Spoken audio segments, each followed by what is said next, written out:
They said she would be gone by winter.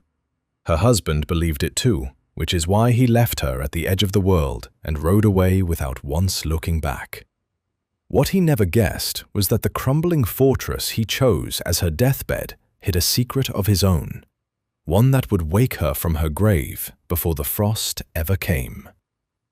The carriage wheels had barely stopped turning when the wind off the sea struck Vivian full in the face. She stood at the high cliff gates of Cliffside Keep, wrapped in a grey travelling cloak that did nothing against the cold.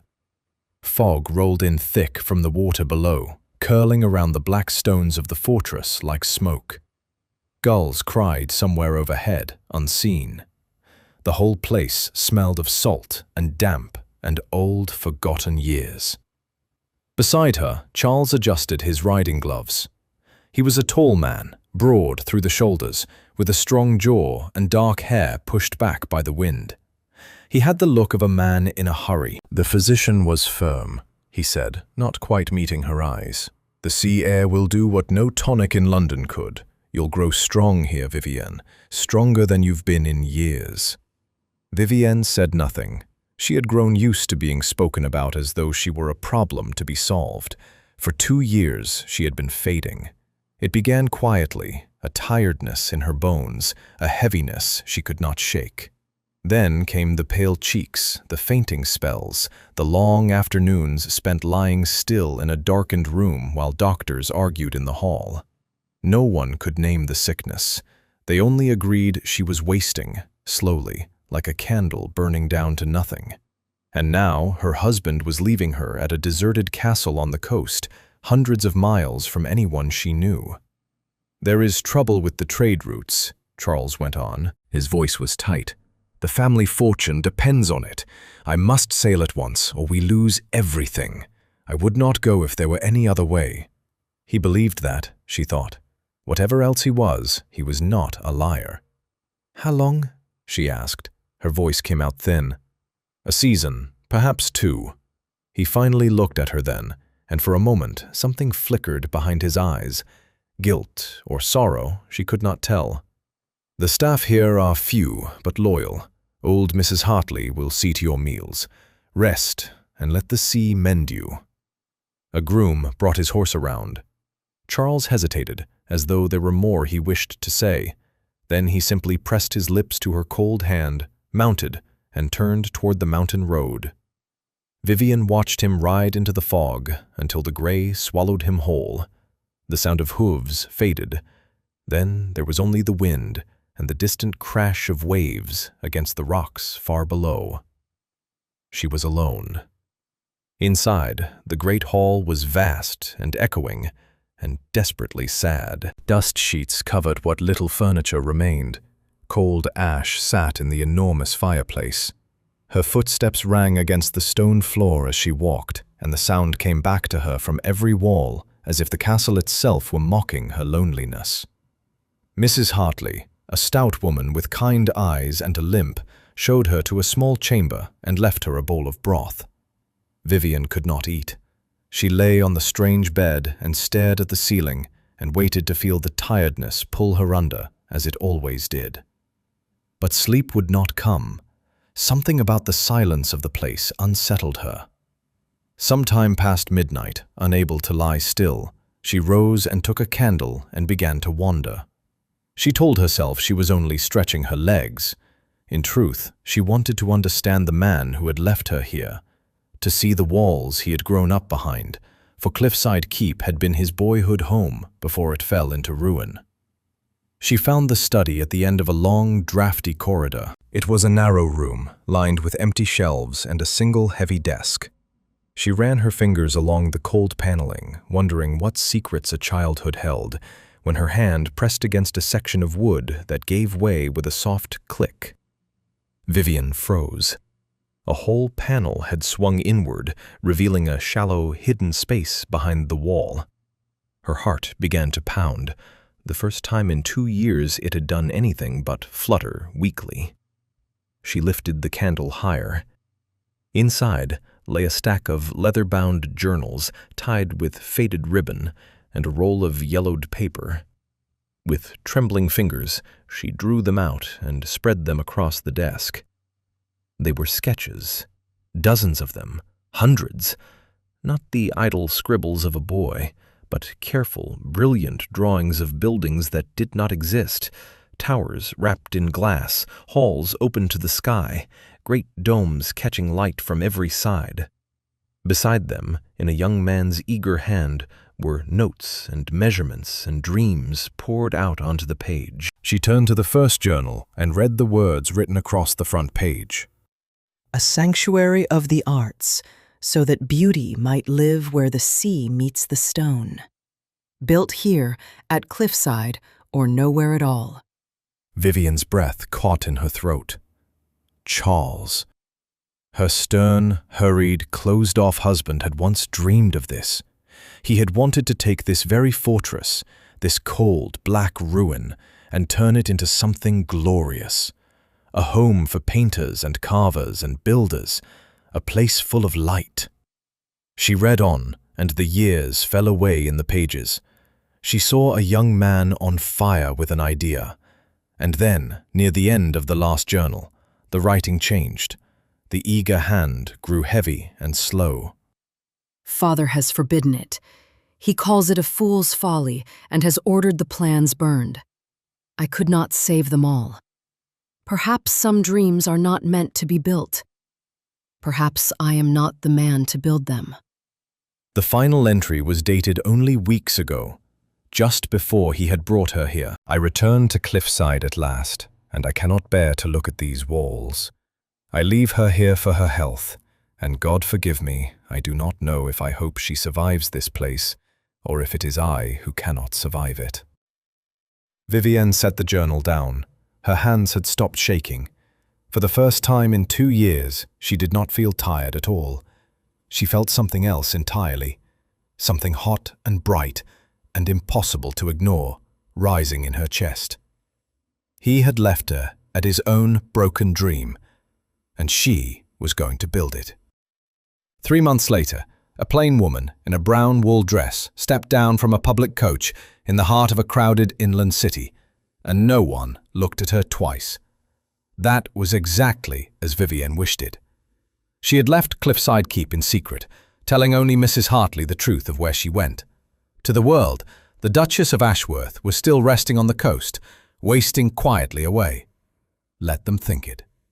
A sick woman drew pity and questions.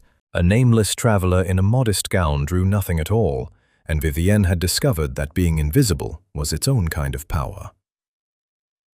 The city roared around her. It was a place of makers, of foundries and weavers and workshops crammed shoulder to shoulder along narrow, muddy lanes. Smoke hung over the rooftops. Carts rattled past, piled with timber and stone. Somewhere, a blacksmith's hammer rang out in steady beats, and beneath it all ran the low, constant hum of people at work. Vivienne breathed it in and felt more alive than she had in years. She had brought her own money, her dowry, the funds that were hers alone, kept separate from Charles and his troubled trade routes. It was not a vast sum by a duke's measure, but in a city like this, among people who had talent and no patron, it was a fortune. She began at the studios.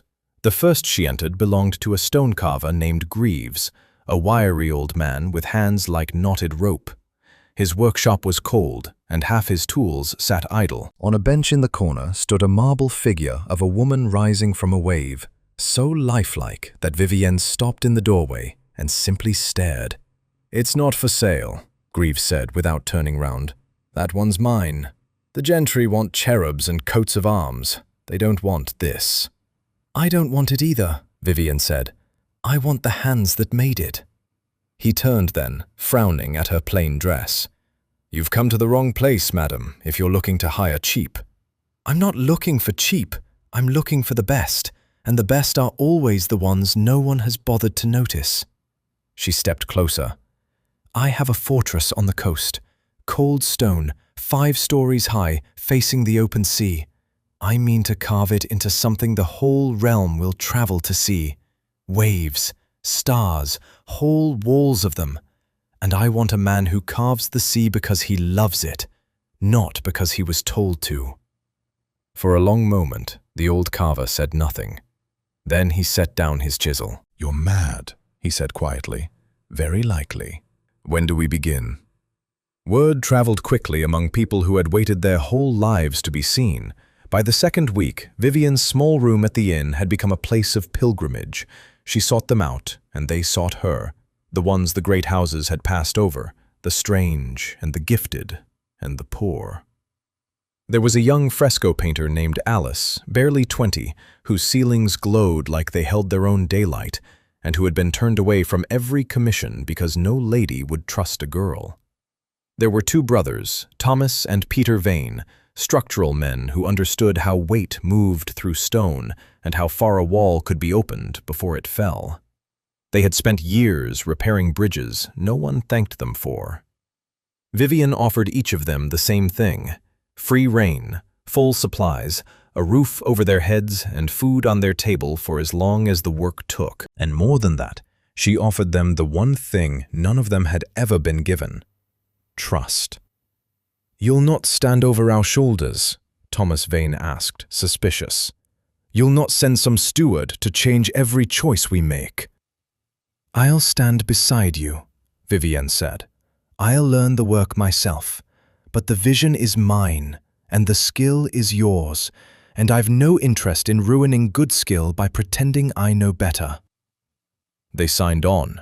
One after another, they signed on. It was in her final week that the difficulty came, and it came in a shape she had not expected. She had gone to the workshop of an engineer named Reginald Fenn, the finest structural mind in the city by every account. If anyone could hang a great glass gallery over an ocean cliff without it crumbling into the sea, it was Fenn. But when she laid out her plans across his table, the man's face darkened. "Cliffside Keep," he said slowly, "on the northern coast, Ashworth Land. You know it?" "I know the family." Fenn folded his arms. "I was to build there once, 15 years past. A young lord had grand notions, a whole sanctuary of glass and light. He hired me himself, full of fire. Then his father put a stop to it and dismissed me without a shilling. I lost a year's work and near lost my name over it." He looked at her hard. "I'll not be made a fool by that house twice, madam, whoever you claim to serve." Vivienne felt the ground shift beneath her. A young lord, full of fire. Charles. 15 years ago, her husband had come to this very city, to this very man, and tried to build his dream, and had it torn away by the same cruel hand that appeared again and again in those journals. She had known the dream was crushed. She had not known how far the wreckage had spread, nor how many lives it had wounded on its way down. For a moment, she considered telling him everything, that the young lord was now a duke, that his wife stood before him, meaning to raise the very thing his father had buried. But she saw the bitterness in Fenn's eyes and knew a name would only harden him, so she told him the truth in a different shape. "Then you know better than anyone what it is to have your finest work forbidden," she said quietly. "To carry a thing in your head, perfect and whole, and be told it may never exist. I am offering you the chance to build it after all. Not for the family, not for any lord." She placed her hand flat upon his drawings. "For yourself, for the year they stole from you. Come to the coast and finish what you began, and let the old man rot in his grave knowing he failed to stop it." Fenn stared at her. Something moved across his weathered face, old grief and older anger, and beneath it all, a spark that had never quite gone out. "You're a strange sort of lady," he said at last. "So I've been told, and often." He looked down at his plans, at the lines he had drawn as a younger man and never dared draw again. "When do we sail?" The first wall came down on a bright spring morning, and Vivienne stood on the scaffolding to watch it fall. 5 months had passed since the artisans arrived at Cliffside Keep, and the fortress no longer knew itself. Where once there had been silence and dust, now there was the constant music of work, The ring of chisels, the groan of ropes, the shouts of men calling measurements across the yard. Timber scaffolding climbed the outer walls like ivy. Carts of stone and sand rolled through the gates from dawn to dusk. The old black keep, which had crouched over the sea like something ashamed, had thrown off its silence and come roaring to life. And so had she. Vivienne climbed the wooden platforms without a second thought now, moving along the high boards as easily as the builders themselves. She had traded her heavy, noble gowns for a simple linen dress and a leather apron, her sleeves rolled to the elbow, her dark hair bound back beneath a plain cloth. Her hands, once soft and pale, had grown firm. Her cheeks had color in them. She stood on the battlements in the sea wind and felt the strength in her own legs, and it still astonished her, some mornings, to remember she had once believed she was dying. She had not fainted in half a year. She had not felt tired in longer. Whatever sickness had been eating her in that dark London house, it had no hold on her here, where there was too much to do to lie down. Thomas Vane appeared at her side, squinting up at the wall above them. "That's the one," he said, pointing to the great slab of dark stone that formed the seaward face of the old great hall. "Thick as 3 men. Once it's out, we cut the opening for your window, and there's no putting it back. You're certain, Your Grace?" He had learned the truth of who she was within a month. They all had. It had changed less than she feared. To the men on the scaffolding, she was not a duchess, but a fellow builder who happened to sign the wages, and she found she preferred it that way. "I've never been more certain of anything," she said. Below, Fenn directed the crew with the calm of a man who had waited 15 years for this exact moment. Ropes were fixed. Wedges were driven into the seams the carvers had cut. Then, at his signal, a dozen men hauled together, and the great stone shuddered, tilted, and came loose from the wall it had held for 200 years.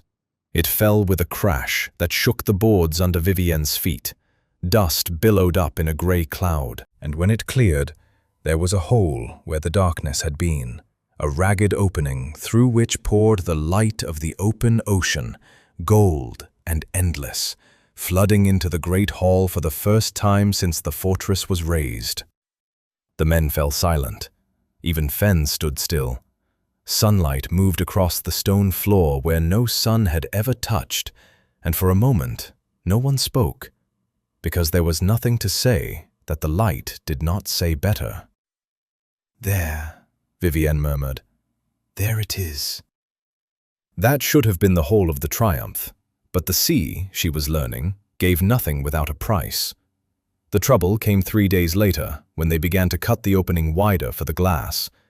Fenn came to her at dusk, his face grim, a fistful of crumbled mortar in his hand. "The old wall's rotten," he said flatly. "Not this section, below it, the foundations along the whole seaward side." He let the mortar sift through his fingers like sand. "Salt water's been working into the stone for a century. The men who built this keep built it to look strong, not to be strong. Take out these walls to hang your gallery, and there's a fair chance the whole cliff face brings it down within the year." Vivienne's heart dropped. Around them the workshops were quiet, the artisans gone to their supper, unaware that the ground beneath their great work might be crumbling. "Can it be mended?" "It can, but not the way we planned, and not cheaply." Fenn rubbed his jaw. "We'd need to drive new foundations deep into the bedrock beneath the salt rot. Carrara marble for the facing, tempered glass for the panels, iron bracing throughout to carry the weight out over the cliff." He named a figure, and it was near double what she had set aside. Vivienne turned away and looked out through the new opening at the darkening sea. She thought of her dowry, dwindling now with every cart of stone and every mouth she fed. She had counted it carefully. She did not have what Fenn asked, not by half. If she stopped now, she could patch the wall, close the opening, and leave Cliffside standing, cold and dark and safe, exactly as Charles had left it. The dream would sleep again, and no one need ever know how close it had come to waking. The thought made something in her go cold. "No," she said. Fenn frowned. "Your Grace, I don't think you understand the sum. I understand it perfectly." She turned back to him, and there was iron in her voice now that had not been there in London. "I understand that we cannot build this thing on the money in my purse, which means we must find money elsewhere." Her mind was already moving, quick and clear. "You said Carrara marble, tempered glass, special pigments for Alice's frescoes. Where does such material come from?" "The south, the great trading ports." Fen eyed her warily. "But the merchants who deal in it don't sell to unknown women in linen aprons. They sell to guilds, to great houses, to names they trust." "Then I shall give them a name they trust." Vivian's jaw set. "I am the Duchess of Ashworth. I have a fortress, a fleet of skilled hands, and a husband whose family has traded on these coasts for generations. I have spent months being a builder.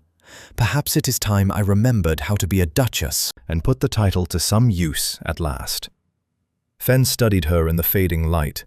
Slowly, something like respect crossed his weathered face. "You mean to go south yourself? To the port? To bargain?" "I mean to do exactly that." She looked once more at the light dying over the water, at the raw wound in the wall where her gallery would one day hang. "The foundations are rotten. Very well. We shall build new ones, deeper and stronger than anything the men who came before us dared. And when the storms come, as they always come, this place will still be standing long after we are all gone." She did not know, as she spoke, how soon that promise would be tested, nor how much it would come to cost her. She knew only that she would not let the dream fall a second time. "Ready the men," she said. "I leave for the coast road within the week." The southern port hit Vivian like a wave the moment her carriage rolled onto the quay. She had never seen so many ships in her life. They crowded the harbor mast to mast, a forest of timber and rope stretching out into the grey water, their sails furled, their hulls groaning against the docks. The air was thick with the smell of tar and fish and foreign spice. Sailors bellowed in a dozen tongues. Dockhands hauled crates the size of cottages. Somewhere a merchant argued at the top of his lungs over the price of pepper, and no one paid him the slightest mind. After the salt-swept quiet of Cliffside, the noise of it was almost joyful. She had come dressed for it this time. Gone was the linen apron. Vivienne stepped down onto the quay in deep blue silk, her travelling cloak trimmed with fur, her dark hair pinned high beneath a fine bonnet. She had spent a portion of what little money remained on looking exactly like what she was, a duchess who did not need anyone's charity. Fen had taught her that much. The merchants of the south sold to names they trusted, and a name, she had learned, was worn as much as it was spoken. She found the guild hall of the marble merchants near the water's edge, a grand stone building with brass fittings and a doorman who looked her up and down before letting her pass. Inside, a heavy-set man named Ambrose Coyle received her behind a desk piled with ledgers. He was a merchant to his bones, shrewd eyes, soft hands, a smile that never reached above his mouth. "Carrara marble," he repeated when she named it, and gave a low whistle. "The finest white stone in the world, Your Grace, and priced to match. I can bring it up from the quarries by sea, but the cost of the shipping alone." He spread his hands and shook his head with mock sorrow. "For a lady building a private folly on the northern rocks, I fear it would beggar you." Vivienne did not miss the word. Folly. The same word Charles's father had used. The same word men used whenever a person dreamed above the place they had been assigned. "How much marble passes through this port in a year, Mr. Coyle?" she asked. He blinked, thrown by the question. "A great deal. Why do you ask?" "Because I do not want a single shipment. I want a standing arrangement." She sat forward. "Marble now, and pigment, and tempered glass, and more marble next year and the year after. I am not building a folly, sir. I am building an academy, a place where every carver and painter in the realm will one day come to study. Every one of them will need stone. Every one of them will come to you, because you were the man with the foresight to supply the first of it. She let that settle. I am not asking you to do me a favor. I am offering to make you the merchant who furnished the finest building on the coast. The question is whether you are clever enough to see it. Coyle's soft smile faltered. For the first time, his eyes truly focused on her. They bargained for 2 hours. She matched him figure for figure, and when he tried to slip a hidden cost into the shipping, she caught it before he had finished the sentence. By the end, the man was mopping his brow and laughing despite himself, and the price he named was less than half what he had begun with. "You are a formidable woman, Your Grace," he said, signing the agreement. "Your husband is a fortunate man to have such a partner in his affairs." The words caught her off guard. "My husband," she repeated slowly, "is abroad on trade himself. I wonder that you've had no word of him. The Ashworth fleet." Something shifted in Coyle's face. He set down his pen. "Ashworth," he said. "Forgive me, I did not put the name together until now." He hesitated, and she saw him weighing whether to speak. "Your Grace, I deal with ships from every corner of the sea, and there has been talk on the docks these past weeks of the Ashworth fleet." Vivienne went very still. "What talk?" "That they are held, not lost, held. Trade along the eastern routes has been shut fast this year. Ports closed to foreign vessels, cargoes seized, ships kept waiting at anchor for months with no leave to sail home." He shook his head.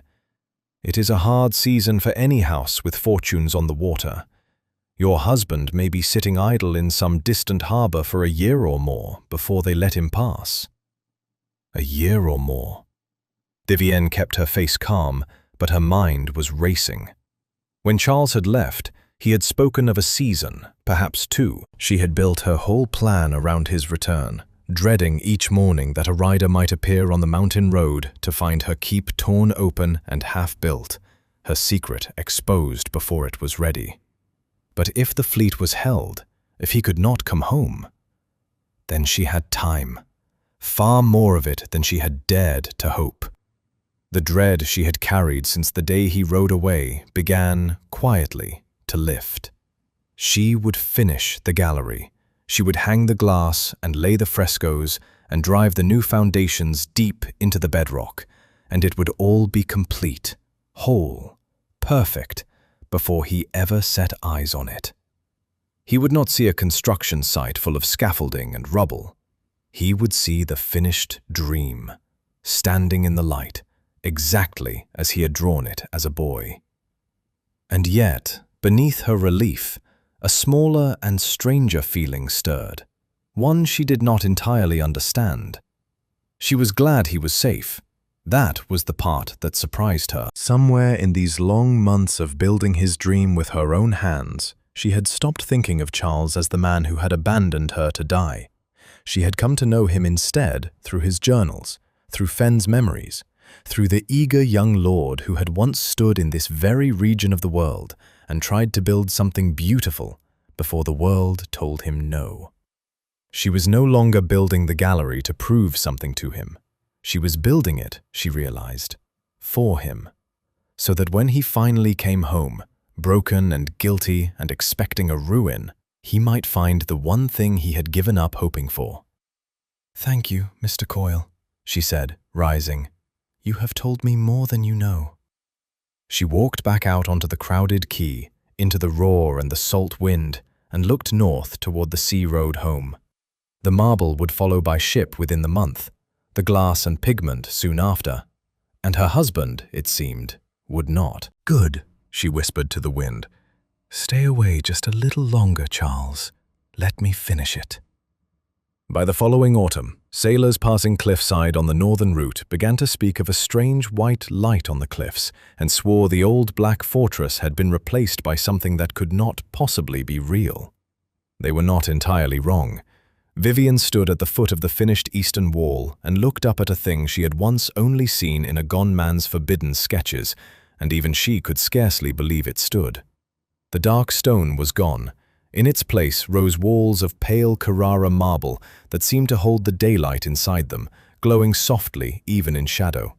And into that marble the carvers had worked their wonders. Greaves and his men had spent a year on the reliefs, and now the whole seaward face of the keep told a story in stone.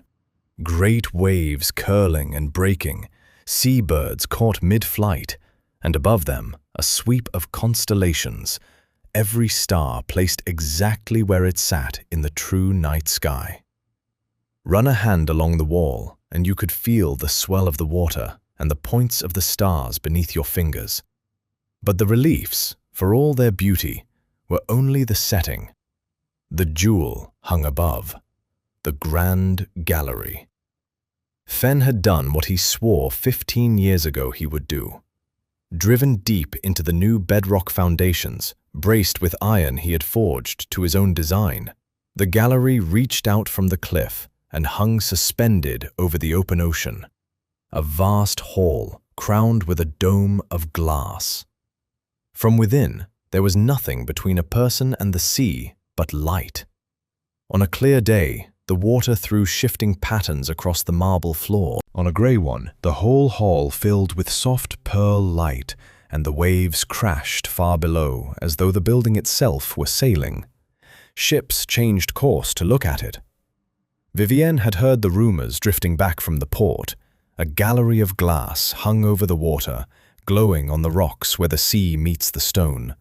So that beauty might live where the sea meets the stone.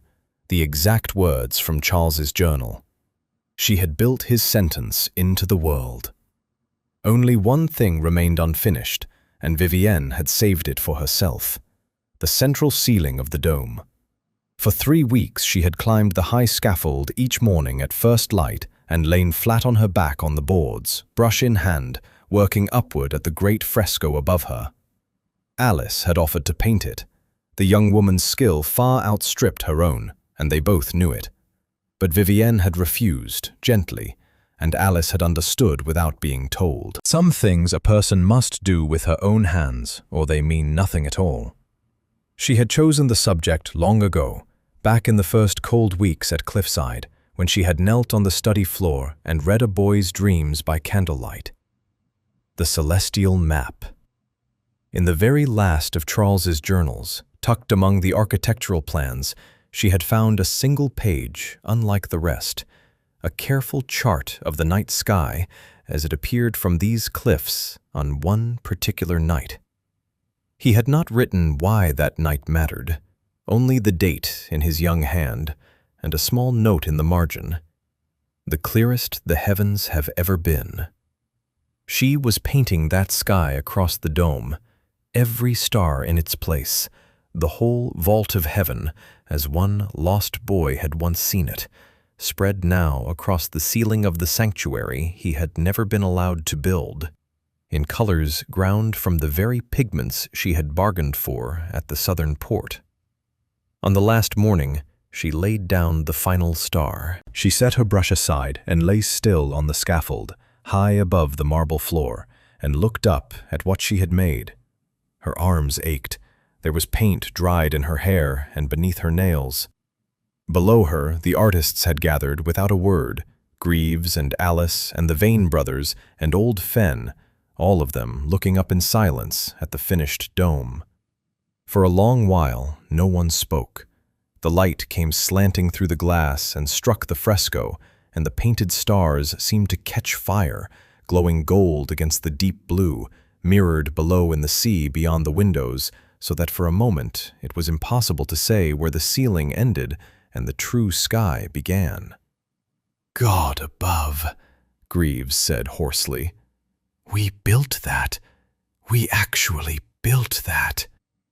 Vivienne climbed down slowly, rung by rung, and stood among them and looked up with the rest.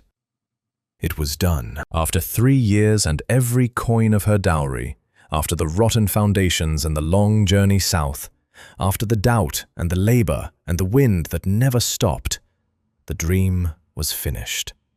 It stood in the light exactly as a boy had drawn it, more perfect than even he had dared to imagine, and Charles had never seen a single stone of it.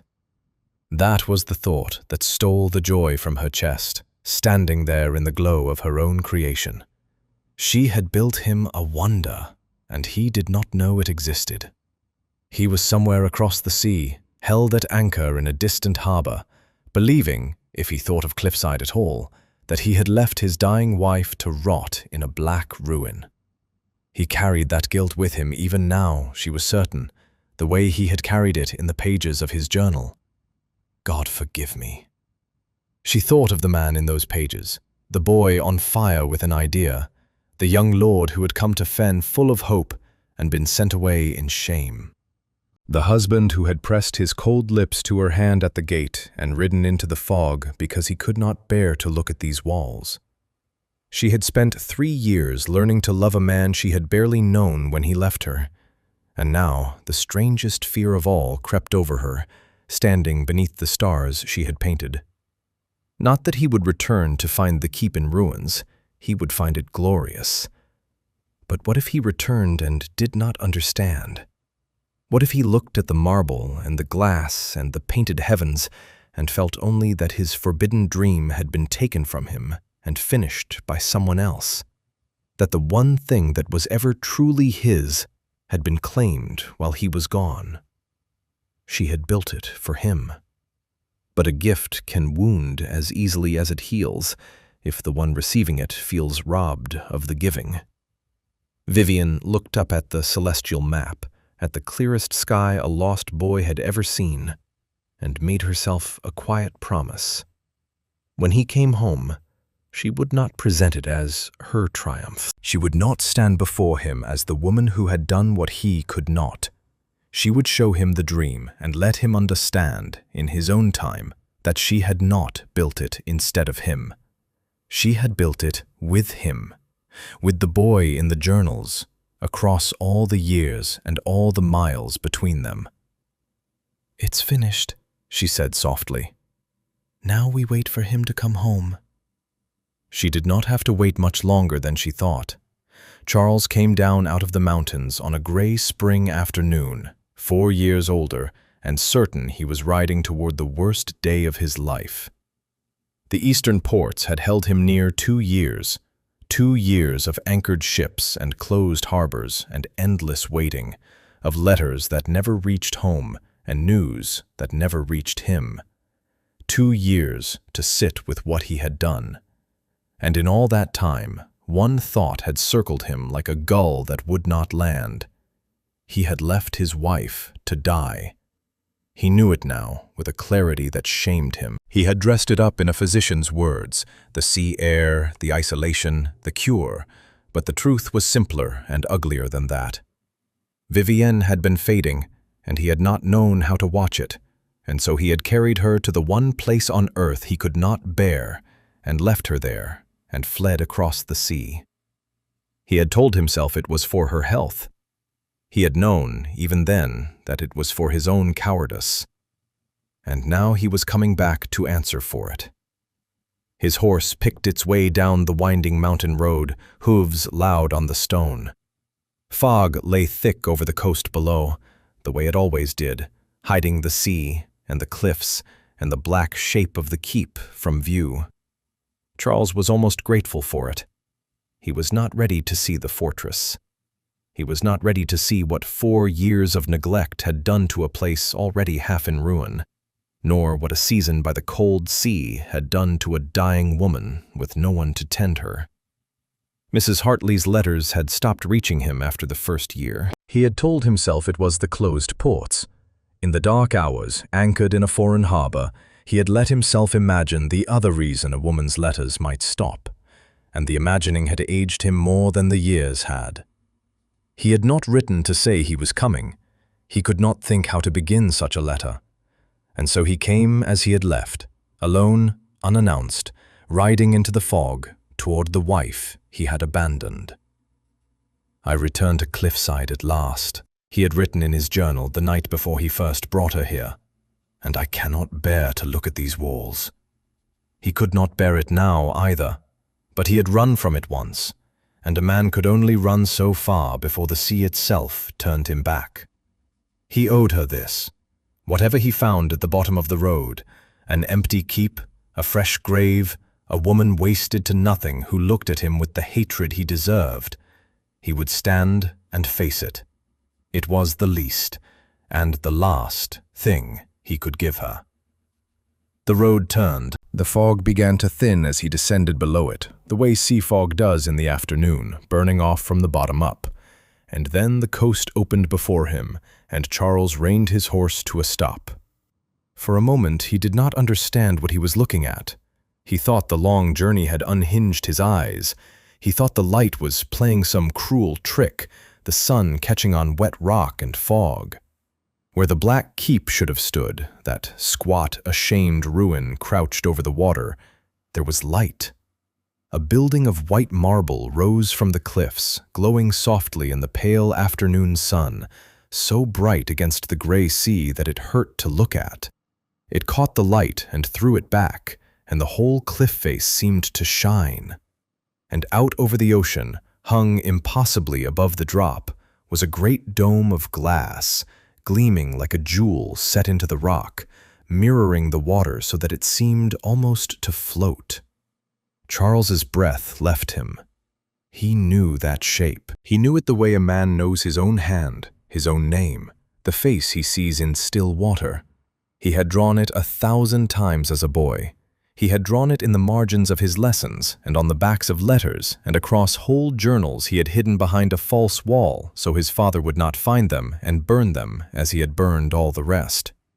A gallery of glass hung over the sea where the water met the stone. His sanctuary. The thing he had wanted more than anything in the world and been forbidden to build.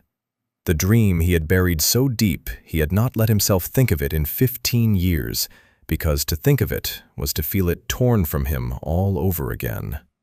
It was standing on the cliffs below him. For a wild moment, Charles thought he had died on the mountain road, and this was some vision granted at the end. Then the wind shifted and carried up to him a sound he had never once heard at cliffside in all the gray years of his boyhood. Music. Faint and distant, threading up from the shining keep. Someone was playing, and someone else was singing, and beneath it ran the ordinary human noise of a place that was alive. He spurred his horse forward before he had decided to move. The road down was steep, and he took it too fast, the animal scrabbling on the loose stone, but he could not make himself slow. His heart hammered against his ribs. 1,000 thoughts crashed through him at once, and none of them made sense.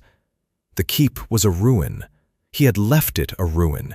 He had left a dying woman inside it and sailed away, and there had been no one in the world who knew of the sketches behind the false wall, no one who could have... Vivienne. Her name struck him like a blow. He had left her in the study.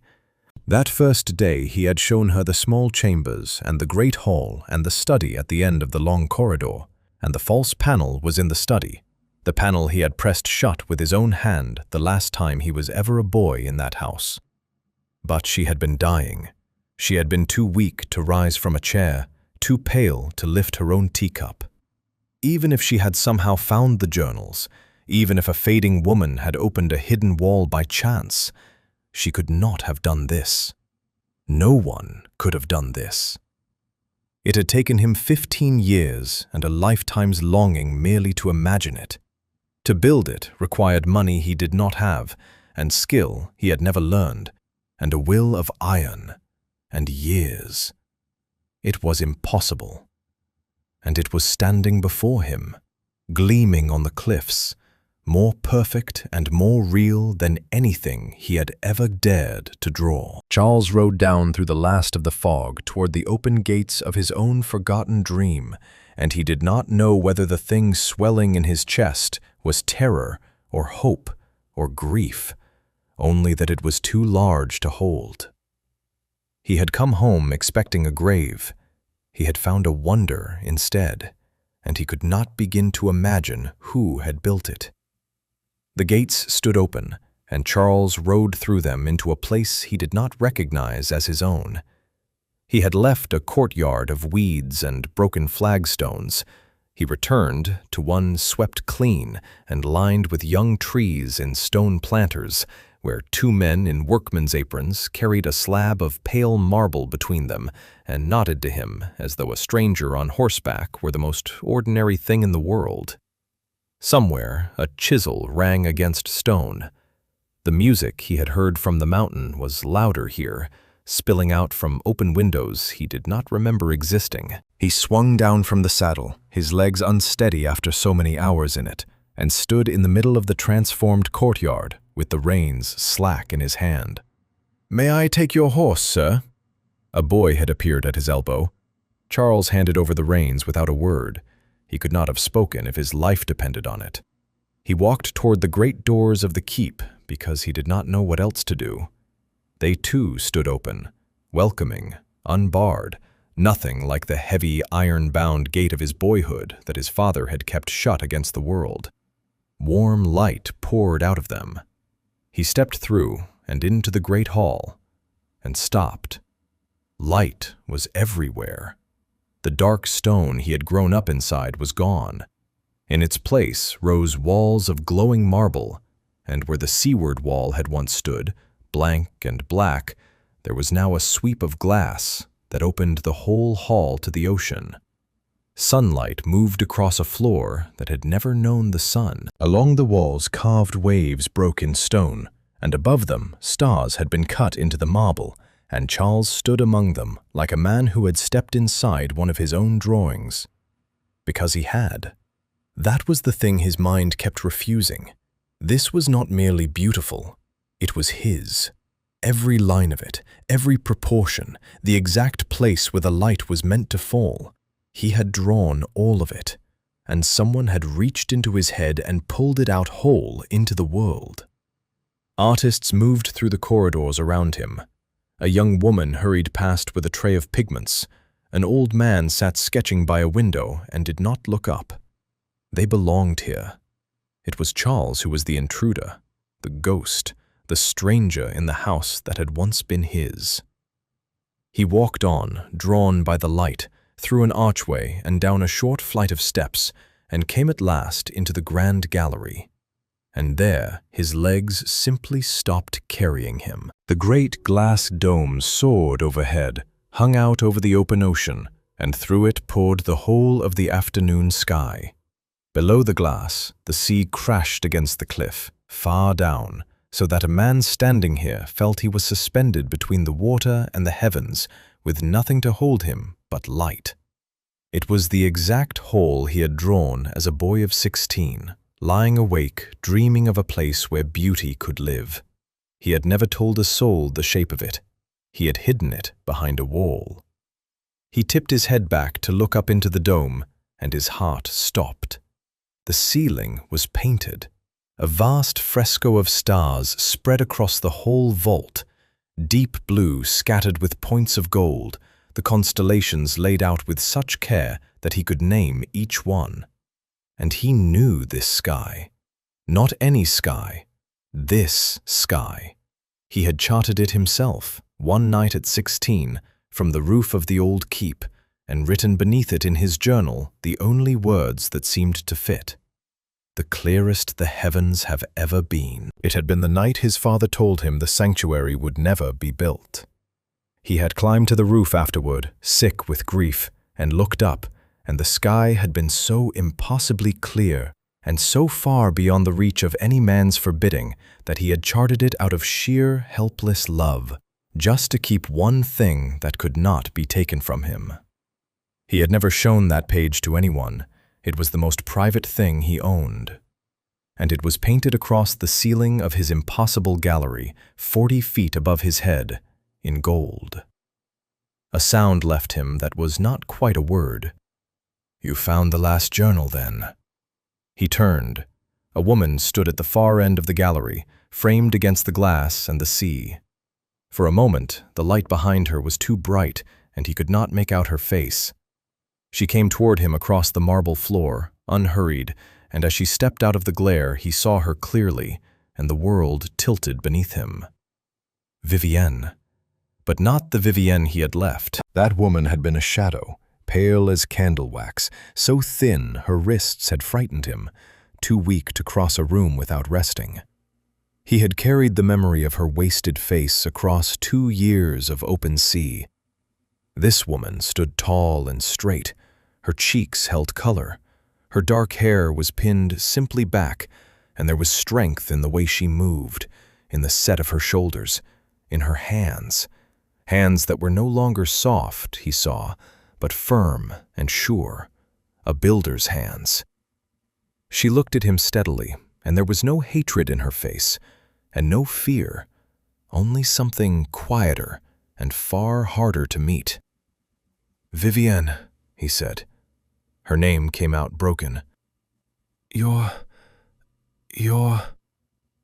alive," she said gently. "Yes, it seems the sea air agreed with me after all." He could not stop looking at her. He looked at her and at the stars above her, and at the walls he had drawn in secret as a boy. And slowly, terribly, the whole of it came together in his mind. The dying wife he had left in a ruin, the false panel he had shut with his own hand, the impossible gallery, his private night sky, painted in gold. "It was you," he whispered. "All of this. You built this." "I had a great deal of help." She stopped a few paces from him, close enough now that he could see her eyes were bright. "But yes, I found your journals the first night, behind the study wall. I read every word, Charles. I read what your father did to you. I read what you wrote about leaving me here." Her voice did not waver, but something moved beneath it. "And I could not let it stay a ruin, not once I knew what it was meant to be." Charles stood in the center of his own resurrected dream, before the wife he had abandoned to die, who had risen instead and given him back the one thing he had lost forever. And he found he had no words at all. 4 years of guilt, of grief, of certainty that he had done a monstrous thing, and she had answered it not with anger, but with a gift so vast he could not hold it. He opened his mouth. No sound came, and to his shame and his utter helplessness, the Duke of Ashworth, who had crossed the sea and back and buried his own heart to survive it, put his face in his builder's calloused hands and wept. The gale came 2 days later, out of a sky that had given no warning at dawn. By midday, the wind had turned hard and cold from the north, and by mid-afternoon, the sea had risen into something Charles had not seen since his worst nights at anchor abroad. Great gray waves marched in from the open water and hurled themselves against the base of the cliffs, and each one struck with a shock that ran up through the marble and into the soles of a person's feet. The glass dome hummed. Rain came sideways off the ocean and lashed the windows until the whole gallery seemed to shudder. The artists panicked. Charles could hardly blame them. They were carvers and painters, not sailors, and they had never felt a building move beneath them. Alice was white to the lips. Greaves stood, clutching a doorframe as though it might save him. Word ran through the corridors that the sea was coming to take the gallery down, that the cliff itself was giving way, and the fear spread faster than any wave. It was Fenn who found Charles in the great hall. The old engineer came striding through the frightened crowd, and he pulled up short when he saw the Duke, and for one long moment the two men simply looked at each other. Charles did not know the face, but Fenn knew his, and Charles saw something move across the old man's weathered features, a flash of the old bitterness, quickly mastered. "You're the husband, then," Fenn said flatly. "The Ashworth." "I am. 15 years ago, your family hired me to build this very thing, and your father threw me into the road without a shilling and near ruined my name." Fenn's jaw was tight. "I'll settle that account with you another day. Right now, the sea is trying to pull down the finest work either of us will ever put our hands to, and I need every man who knows a keel from a keelson. Your wife tells me you were bred to ships. Is that true, or is it only talk?" Charles felt the accusation land, and he did not flinch from it. There would be a reckoning for what his father had done, and he would face it. But the old man was right. Not now. "It's true," he said. "Tell me where the danger is." Fenn led him at a run down through the lower levels of the keep to the foundations where the gallery reached out over the drop. Vivienne was already there, in her linen and leather apron, her hair soaked and pushed back, directing two of her builders by the light of storm lanterns. She looked up as they came, and her eyes went from Fenn to Charles, and Charles saw her understand at once that the two of them had met, and what had passed between them. "The bracing," she said. "All business, no time for anything else. Fenn, tell him." Fenn spread a drawing against the wet stone. "The gallery hangs on iron bracing driven into the bedrock. It'll hold in any ordinary sea. But this is no ordinary sea, and the lowest cross brace here," he stabbed the drawing, "is taking the worst of every wave.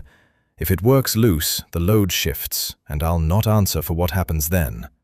We need to reinforce it from below, timber shoring, wedged hard against the rock, to carry the strain until the storm passes, and it must be done now, while there's still footing down there to stand on." Charles looked at the drawing, and then at the great iron braces vanishing down into the dark, and something in him woke that had lain quiet for years, the practical, sea-going part of his mind that had kept ships whole through storms worse than this. "Your bracing's sound," he said, and the certainty in his own voice surprised him. "But you fixed it rigid. In a sea like this you want a little give, or the shock of each wave hammers the joints loose one blow at a time. I've seen it in ship's timbers. You shore it, yes, but you set the wedges to flex, not to lock. Let the brace move with the water instead of fighting it." Fenn stared at him. For the first time, the bitterness in the old man's eyes gave way to something else. The reluctant, instinctive respect of one builder, recognizing that another knew his craft. "Aye," Fenn said slowly. "Aye, that's right. I'd not have thought of the ships." He almost smiled. "Your father was a fool, but the son knows his timbers. Come on then." They worked side by side through the worst of it. Down in the roaring dark beneath the gallery, drenched to the skin, they braced and wedged and hauled together. The Duke, the engineer his family had wronged, Vivienne's builders, and Vivienne herself, working shoulder to shoulder with all of them. There were no titles down there. There was only the sea, and the timber, and the work. Charles set the wedges the way he had learned to set them at sea, and Vivienne read his intent before he spoke it and had the men ready, and the two of them moved together as though they had done this 100 times, though they had never once in their marriage stood side by side at a single task. A great wave struck. The whole structure groaned. The new shoring took the blow, flexed, and held. They felt it hold. Everyone in that dark space felt it, the way the shutter passed and did not break, and a ragged cheer went up over the noise of the storm. Charles looked across the braced timbers at his wife. Her face was streaked with rain and lit gold by the lantern. She was breathing hard, watching the shoring, and then she turned and met his eyes, and something passed between them that had never passed in all the polite, distant years of their marriage in London. He was not looking at a dying woman he had failed. He was looking at the woman who had built the thing they had just saved, who had led these men for 4 years, who had bargained for the marble and driven the foundations and painted his private sky above his head. He saw her as she truly was, at last. And she, watching his hands set the wedges with a sailor's sure knowledge, saw something in him, too. Not the cold, hurried husband who had ridden away, but the boy from the journals, the one who had always loved the way things were built and held together against the sea. "It'll hold now," Fenn shouted over the wind, "till the storm blows out, and long after. Your wife built it strong, Ashworth, stronger than the men who came before us dared." He clapped a wet hand on Charles's shoulder, the first easy thing to pass between them. "And you've a fair hand yourself, for a duke." The three of them climbed back up out of the dark together, into the gallery, where the glass dome still hummed and held against the raging sky. And Charles understood, standing there dripping beside the wife he had abandoned and the man his family had wronged, that the storm had tested more than the timber that night. It had held too. A week after the storm, the keep opened its doors to the world, and the world came. The gale had blown itself out by the following dawn, and when the sun rose, it found the gallery standing exactly as it had stood before, the glass unbroken, the marble unmarked, the shoring beneath still wedged tight against the bedrock. Fen had gone down himself at first light to inspect every joint and had come up shaking his head and almost laughing. Not a crack, not a fault. The storm that sailors would speak of for a decade had thrown its full weight against the sanctuary, and the sanctuary had not so much as trembled once the bracing held. It was proven now, in the only way that ever truly mattered. It would stand. And so Vivienne gave the word she had waited 4 years to give, and the invitations went out by every rider and every coach along the coast road. Cliffside Keep would hold its first exhibition. They came from everywhere. Scholars and painters and master builders traveled from the great inland cities and the far corners of the realm, drawn by the rumors the sailors had carried, of a white palace of glass hung over the sea, of a gallery where the ceiling held the stars. They came expecting to be disappointed, the way people do when a wonder has been talked of too much. And then they walked through the open gates and into the light, and Vivienne watched face after face fall silent in exactly the way the artists' faces had fallen silent on the day the fresco was finished. The corridors filled with the sound of it. Music drifted from the great hall, where Alice's frescoes glowed on the walls. Greaves stood proudly beside his carved waves, explaining to a circle of astonished stonemasons how the reliefs had been cut. The Vane brothers held court over Fen's drawings, tracing for the visitors how a gallery could be made to hang above an ocean and not fall. Every artisan Vivienne had gathered from those cold, unnoticed workshops years ago now stood at the center of the very recognition they had been denied their whole lives. She had done that too, she realized, moving through the crowd. She had not only built a building, she had built these people back into the world. Charles found her on the balcony that opened off the grand gallery, standing apart from the noise, looking out at the calm sea where a week ago the storm had raged. He came and stood beside her, and for a while neither of them spoke. Below them, the water was quiet and bright, and gulls turned lazily on the wind. "They can't stop talking about it," he said at last. "There's a man in there from the Royal Society of Arts who says he has never seen its equal anywhere in England. He wants to know the name of the architect." Charles turned to look at her. "I told him the architect was a boy of 16 who was told his dream was a folly, and the builder was a woman everyone believed was dying. He thought I was making sport of him."